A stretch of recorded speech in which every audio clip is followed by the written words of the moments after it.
Hey, welcome. Today we are tackling something we all run into. How do you take a great idea, a really solid plan, and actually make it happen? Turn it into a real-world success. That's what this is all about, mastering the art of execution. We've all been there, right? You've got the perfect strategy. The project plan is beautiful. And then, somewhere along the way, it just fizzles out. It falls apart.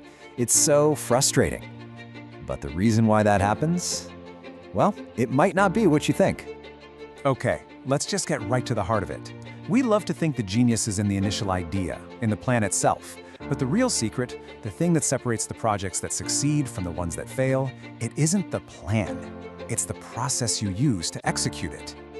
So, how do we get that process right?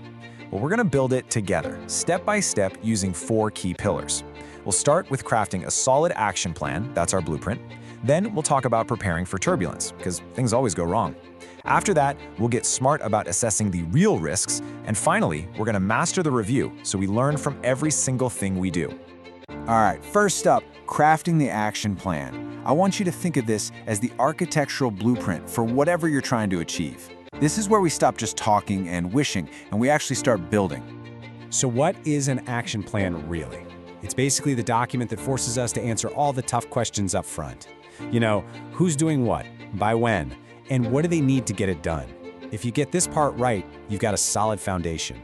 If you get it wrong, you're basically building on sand. And this right here, this is the anatomy of a plan that actually works. Every single piece is crucial. If your goals aren't measurable, how do you know if you've won? If tasks don't have clear owners, you know they're going to fall through the cracks. And if you have no way to track progress, you're just flying blind. Seriously, leave any one of these out and your plan is just a wish.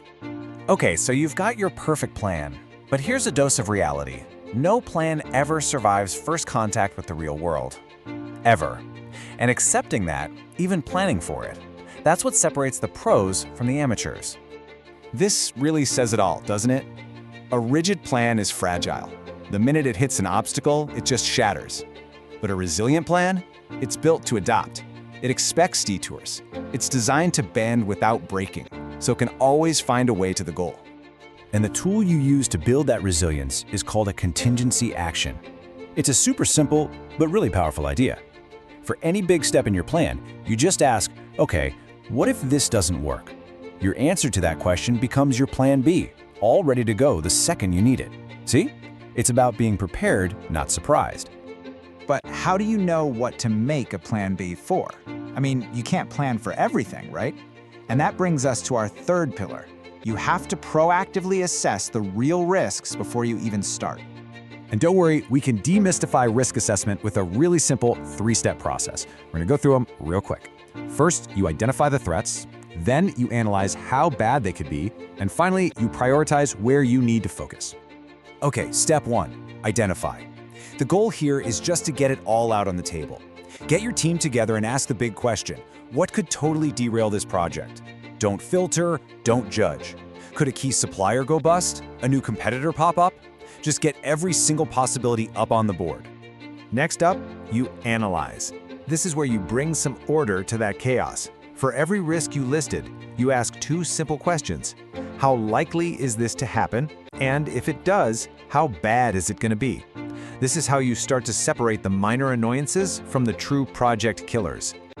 And finally, you prioritize. Now this is the most important part. You can't plan for everything, so you have to focus your energy. You only create those robust plan Bs for the risks that are both highly likely and highly impactful. That's how you look before you leap. All right, the project's done. Or maybe a big phase is complete. I know it's super tempting to just pack up and move on to the next thing, but wait. The most important part of the entire process might be what you do right now. It's time to learn from what just happened. And let's be crystal clear on this. An after-action review is about learning. It is not about blaming. The second it turns into pointing fingers, the whole thing becomes useless. The only goal here is to build a culture where you can honestly ask, how do we get better next time? The whole process is built on 4 really powerful questions. Let's walk through them. You always start here. What did we expect to happen? Just go back to your original action plan. This sets your baseline. It's what you thought was going to happen. Then you get to the ground truth with question 2. What actually happened? No opinions here, no stories. Just the cold, hard facts. What were the final numbers? What was the actual timeline? Now comes the fun part, the analysis. What caused the difference? You compare what you expected with what really happened, and you dig deep to find the root causes. And you do this for the big wins and the painful losses. And all of that leads to the most important question of all. What will we learn and sustain? This is where you take everything you just discussed and turn that raw experience into actual wisdom that you can use on the very next project. And that idea of the next project is the perfect way to bring all of this together. Because these 4 pillars we talked about, they aren't just a checklist you do once. They form a powerful, continuous loop. See, your action plan guides what you do. Your risk assessment prepares you for the bumps in the road, and your after-action review, that feeds directly into making a smarter, stronger plan for the next cycle. It's a loop. Plan, act, assess, review, and then you repeat. And what's so incredible about this is that this whole framework applies to, well, everything. It doesn't matter if you're launching a product, training for a marathon, or learning a new language.